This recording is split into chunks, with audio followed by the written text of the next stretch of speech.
जय हिंद। हम लोग इंडियन पॉलिटी और कॉन्स्टिट्यूशन की बात करने वाले हैं। सबसे पहले बात जानेंगे कि पॉलिटिकल वर्ड जो है ये कहाँ से आया। ये पॉलिटिकल साइंस एक सब्जेक्ट है, इसमें जो पॉलिटिक्स वर्ड आता है ये कहाँ से आया है। जो पॉलिटिक्स वर्ड है ये एक वर्ड पॉलिश है, जो ग्रीक वर्ड है वहीं से डिराइव्ड होकर के ये फॉर्म होकर बनते चला गया, जो पॉलिटिक्स, पॉलिटिकल साइंस और पॉलिटी बन गया। तो ये ग्रीक वर्ड एक सिटी या स्टेट हुआ करता था एंशिएंट ग्रीस में, उसी के नाम पे बेस पे रखा गया है। अब हम बात करेंगे कि जो इसमें बहुत सारे फिलोसफर थे जो पॉलिटिकल साइंस को मतलब डिराइव्ड किए, पॉलिटिकल साइंस को एकदम एक्सप्लेन किया। सबसे पहली बात है कि पॉलिटिकल साइंस है क्या। इसमें क्या है कि फॉर्मेशन ऑफ गवर्नमेंट, कहीं भी देश चलाने के लिए एक फॉर्मेशन ऑफ गवर्नमेंट की ज़रूरत पड़ेगी।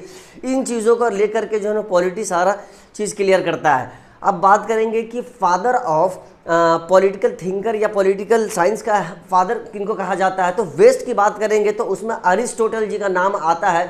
थिंकर ऑफ वेस्ट का क्रेडिट जाता है अरिस्टोटल को, क्योंकि उन्होंने, उनके भी टीचर थे प्लेटो, उनके टीचर भी थे सुकरात। उन दोनों को उन्होंने साइड में रखा, निष्कासित करना जिसको बोलते हैं कि एक्सेल्ड कर दिया उनको कि नहीं नहीं नहीं आप नहीं, ऐसे हम उनसे भी आगे निकल गए। आगे निकलने का मतलब है कि उन दोनों के भी चेले थे जो वो गुरु बन गए और वो फादर ऑफ वेस्ट हो गए पॉलिटिकल थिंकर के। बट वेस्ट की बात की है तो अब इंडिया की भी बात करेंगे, ऑब्वियस सी बात है। तो इंडिया में जिनको पहला पॉलिटिकल थिंकर माना जाता है उनका नाम है मनु। मनु जी ने अपने इंडिया में एक किताब भी लिखा है मनुस्मृति, जो सब जानते होंगे मनुस्मृति क्या है। तो पहला लॉ बुक ऑफ इंडिया कहा जाता है मनुस्मृति को। उसके बाद भी आया, यहीं पे बात खत्म नहीं हुई, उसके बाद आए कौटिल्य जी।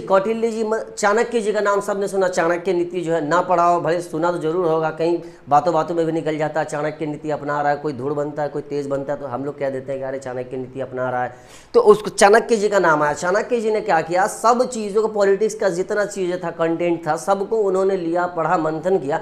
उसके बाद वो एक किसी कंक्लूजन पे आया और वो अपनी जितनी चीज़ें थी, जितना उन्होंने एक्सप्लेन किया और जितना समझा चीज़ों को, सब अपना एक बुक लिखे, अर्थशास्त्र। उन्हीं में सब कुछ उन्होंने मेंटेन किया और वही फॉर्म जो बन गया हमारे इंडिया में इंडियन पॉलिटी के नाम से जाना गया। वही बुक हम लोग पढ़ते हैं इंडियन पॉलिटी का। अब हम बात करेंगे कॉन्स्टिट्यूशन का। कॉन्स्टिट्यूशन है क्या। कॉन्स्टिट्यूशन हमारे लिए वो लॉ एंड रूल्स का एक बुक है जिसको हर भारतीय को पढ़ना चाहिए, जो हर भारत में कानून संविधान के थ्रू ही चलती है, क्योंकि उसके बगैर तो हमारा कानून चलेगा ही नहीं। तो बात करेंगे, जब कॉन्स्टिट्यूशन की बात करेंगे तो सबसे पहला प्रारूप, जो सबसे पहला पेज आएगा वो होगा प्रियम्बल। बिना प्रियम्बल के हमारा कॉन्स्टिट्यूशन बिल्कुल अधूरा है। इसीलिए कॉन्स्टिट्यूशन पढ़ने से पहले प्रियम्बल का पढ़ना बहुत ज़रूरी है। और प्रियम्बल क्या है ये अभी हम आपको बताएंगे। प्रियम्बल एक प्रारूप है, प्रस्तावना है कॉन्स्टिट्यूशन का, जिसमें कुछ वर्ड्स, कुछ बातें ऐसी लिखी हुई हैं जो पूरा का पूरा कॉन्स्टिट्यूशन से ही जुड़ा हुआ है। उसमें स्टार्ट ही होता है we the people of India से।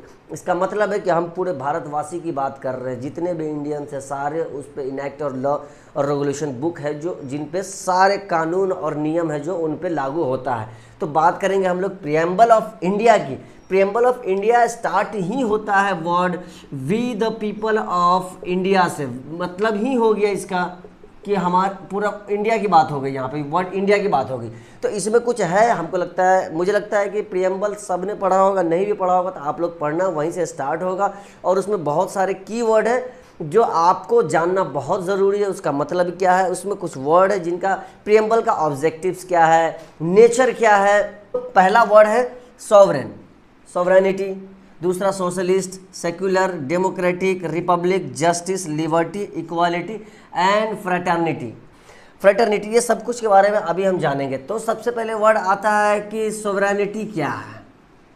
सोवरेनिटी उस चीज़ को कहते हैं कि जिससे आपको इस देश में एक, हमारे कोई भी ऐसे हेड है जिसमें अपना, उनको एक इंटरनल या एक्सटर्नल ऐसा पावर है कि जो कभी भी कुछ भी कर सकते हैं। जैसे कि हमारे प्रधानमंत्री मोदी जी हैं, उनके ऊपर ना तो किसी कंट्री का कोई पावर दबाव है उनके ऊपर, ना तो वो हमारे कंट्री में किसी तरह का वो किसी के ऊपर दबाव रख सकते हैं।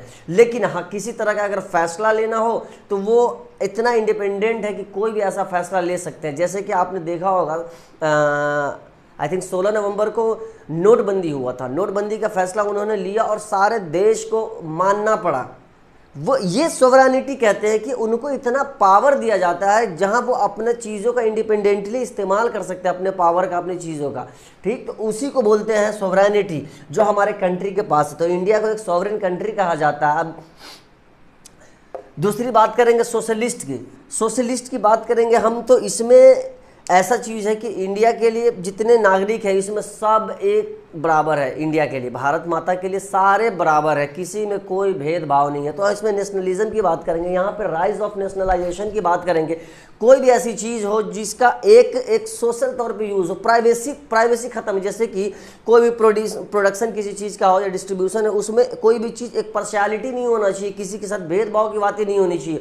वो मतलब एवोल्यूशन ऑफ प्राइवेट प्रॉपर्टीज़, इस सब कुछ सोशलिस्ट होना चाहिए। सामाजिक स्तर पे एक काम होना चाहिए जो सबके लिए सबका हक, सबका बराबर देते हैं, उसी को सोशलिस्ट कहते हैं। नेक्स्ट वर्ड की बात करेंगे सेक्युलर है। सेक्युलर की बात करेंगे तो सब जानते हैं कि सब धर्म की अपनी अपनी एक मान्यता, अपनी अपनी आस्था है। तो हमारा देश का कानून जो कहता है, ये वर्ड सेकुलर कहता है कि कोई भी इंसान हो इस देश में, धरती पे, तो मतलब उनको हर एक चीज़, अपने आस्था, अपनी जाति पाति, अपने धर्म को हर चीज़ का एक इक्वल स्टेटस देने की बात करता है कि किसी को कोई ज़रूरत नहीं है किसी के दबाव में कि हाँ आप जो है ना हिंदू से मुस्लिम, जैसे कि बीच में कुछ केस आया था, ये गलत था, हालांकि ये टॉपिक नहीं छेड़ना चाहिए था, बट मैं बता रहा हूँ कि इखलाक कांड हो गया। जैसे कई बार सुनने को मिलना कि वो जय श्री राम ज़बरदस्ती बुलवा रहे हैं, उनको मार रहे हैं, पीट रहे हैं। ये तो इन्फ्रिंज एलिमेंट है हमारे सोसाइटी की, जो हमारे देश के लिए और कानून के लिए बहुत ही घातक है।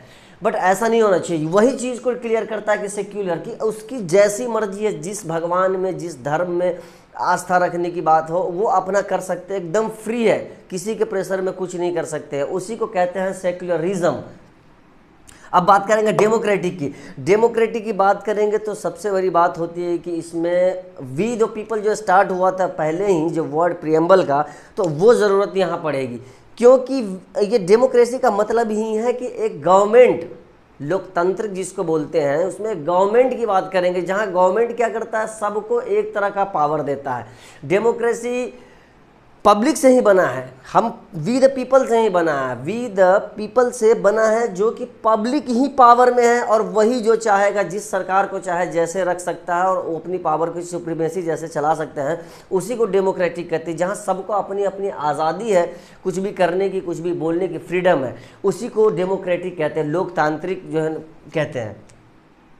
रिपब्लिक, रिपब्लिक क्या है? रिपब्लिक दो तरह का होता है, एक तो मोनार्की होता है और एक जो हमारे रिपब्लिक है। सो मोनार्की आप देख सकते हैं कि जिसमें क्या होता है कि राजा और रानी देश चलाते हैं, जैसे कि ब्रिटेन है, अब वो देश चलाते हैं, उनके बच्चे, एक तरह से हेरिडिटरी चला आ रहा है, जैसे कि जो भी राजा रहा स्टार्टिंग से ही, शुरू से ही, तो वो क्या हुआ कि उनके बच्चे जब वो मरेंगे तो उनका जो सक्सीडर होगा, उनका बेटा बनेगा, तो वही फिर अगला राजा बनेगा। तो इसको मोनार्की सिस्टम बोलते हैं, जिसमें किंग ही सब कुछ होता है, किंग हो या क्वीन हो, वही सब कुछ होते हैं, वही देश चलाएंगे, वही राजा बनेगा। इसको रिपब्लिक सिस्टम कहते हैं, सॉरी उसमें मोनार्की सिस्टम कहते हैं। लेकिन रिपब्लिक की जहां बात करेंगे तो रिपब्लिक में क्या होता है कि कोई भी हेड जो होता है, स्टेट का हेड, यहाँ पे स्टेट कंट्री का मतलब स्टेट या कंट्री का जो हेड होता है, जैसे हमारे कंट्री का प्रेसिडेंट है, वो उनको इनडायरेक्टली और डायरेक्टली चुना जाएगा एक फिक्स्ड टाइम के लिए। जैसे हमारे देश में 5 साल के लिए चुना जाता है प्रेसिडेंट को, हमारे इनडायरेक्टली चुना जाता है। वही बात करेंगे अगर यूएसए की,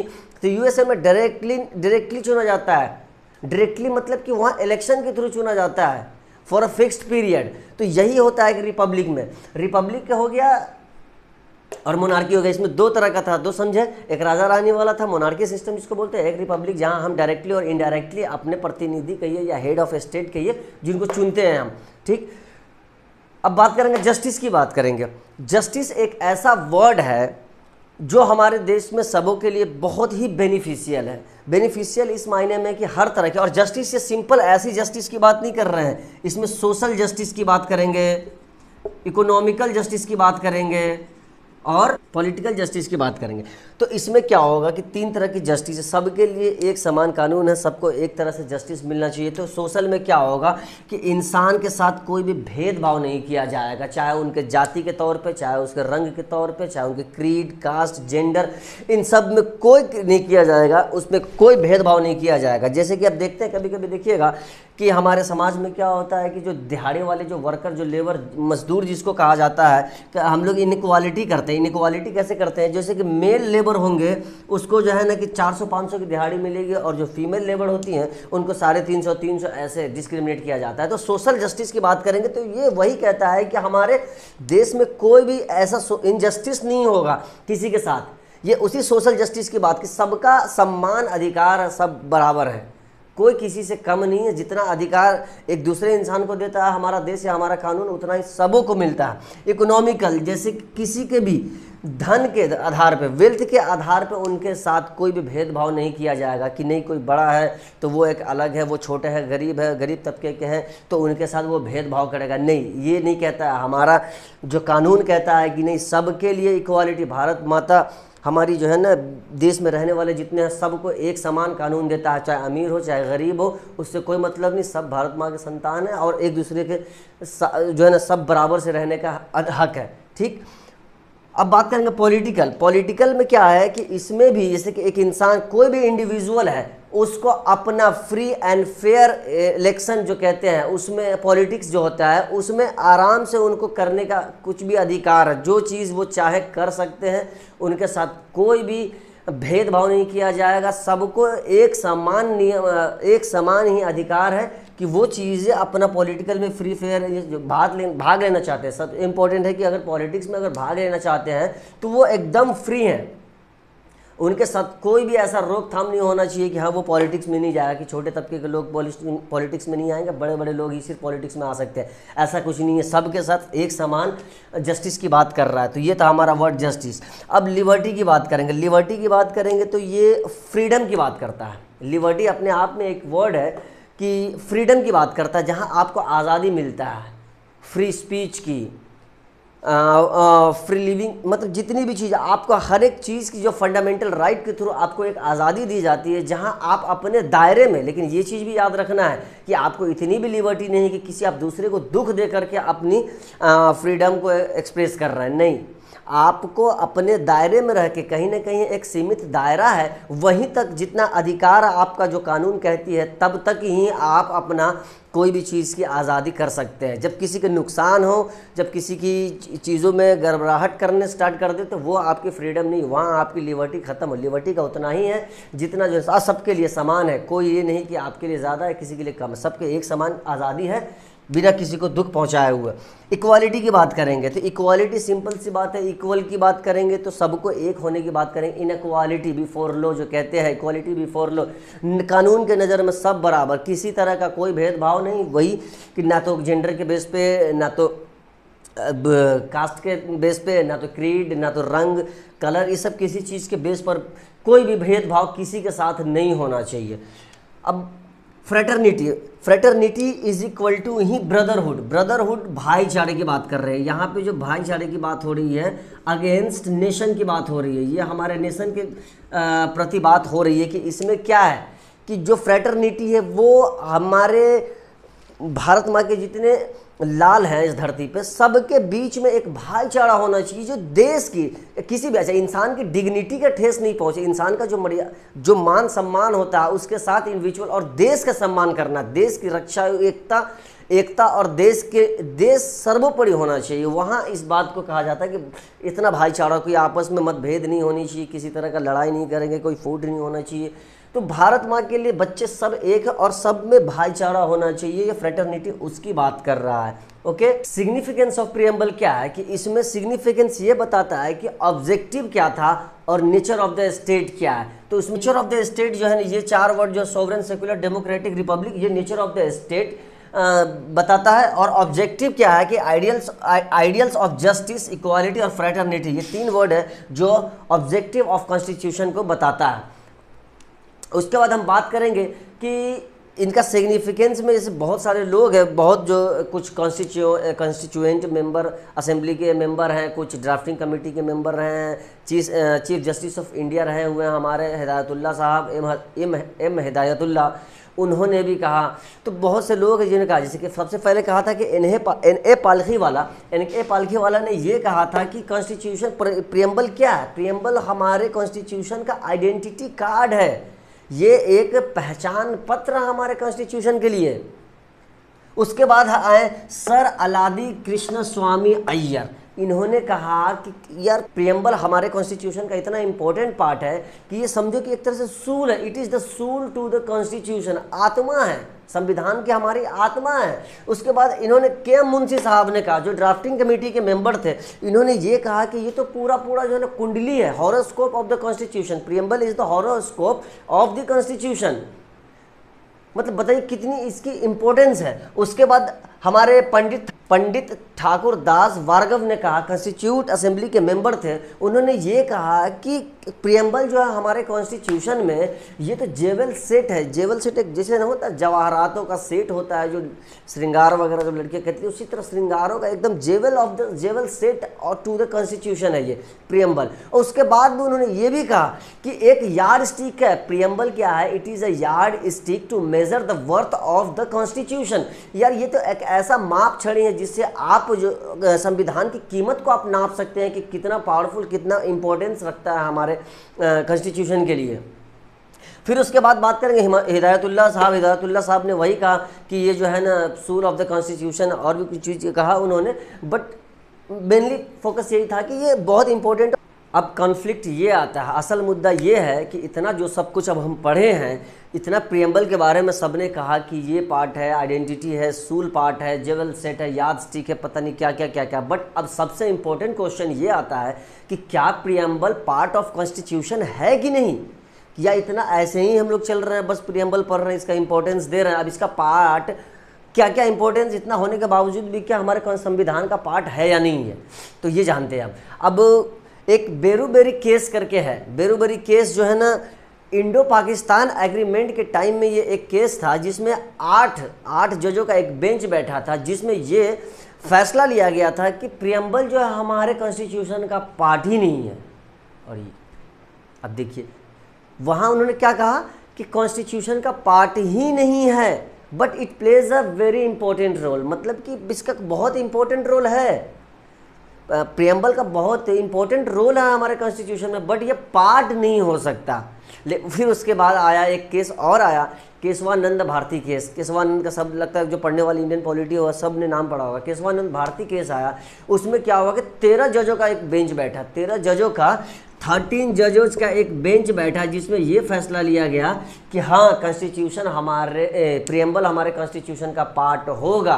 बट वहाँ भी एक बट लग गया कि बट जब सुप्रीम ऑफ पावर जो होगा इसका कोई भी इस तरह के रेस्ट्रिक्शन या प्रोहिबिशन के लिए यूज़ नहीं किया जाएगा, बट ये हमारे कॉन्स्टिट्यूशन का पार्ट होगा। बट अगेन उसके बाद एक केस हुआ 1995 में, union government versus LIC of India के बीच 1995 में फिर एक केस हुआ, उसमें फिर बैठक हुई जिसमें ये फैसला लिया गया कि कॉन्स्टिट्यूशन का पार्ट होगा प्रियम्बल। बट उसमें फिर बट कि इसमें क्या है कि कोई ऐसा सुप्रीम पावर नहीं होगा जो court of justice in India उसमें इनको रखा जाए प्रियम्बल को। तो अब ये समझ लीजिए कि जैसे कि 2 केस हुआ, एक केस बेरोबरी केस ने कहा कि बिल्कुल कोई पार्ट ही नहीं है कॉन्स्टिट्यूशन का प्रियम्बल, बट दूसरा केस केशवानंद भारती ने कहा कि है। फिर तीसरा केस में भी दोबारा सरकार ने कहा कि नहीं है, मतलब जो जजेस वगैरह बैठे, तो ये कॉन्फ्लिक्ट रहा है कि ये पार्ट तो है लेकिन कोई मतलब इम्पोर्टेंट रोल प्ले करेंगे, बट ऐसा कुछ ऐसा सुप्रीमेसी या सुप्रीम पावर नहीं है जो किसी तरह के रेस्ट्रिक्शन या प्रोहिबिशन में उनका यूज़ किया जा सकता है।